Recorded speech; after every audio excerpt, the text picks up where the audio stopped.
बीवी मैके जाती है और शौहर को तंग करने के लिए शायराना अंदाज में मैसेज करती है।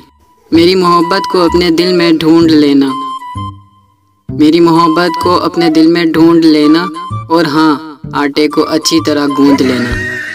मिल जाए अगर प्यार तो खोना नहीं, प्याज काटते वक्त बिल्कुल रोना नहीं। मुझसे रूठ जाने का बहाना अच्छा है, मुझसे रूठ जाने का बहाना अच्छा है, थोड़ी देर और पकाओ आलू अभी कच्चा है। मिलकर फिर खुशियों को बांटना है, मिलकर फिर खुशियों को बांटना है, टमाटर ज़रा बारीक ही काटना है। लोग हमारी मोहब्बत से जल ना जाएं, लोग हमारी मोहब्बत से जल ना जाएं, चावल टाइम पे देख लेना कहीं गल ना जाएं।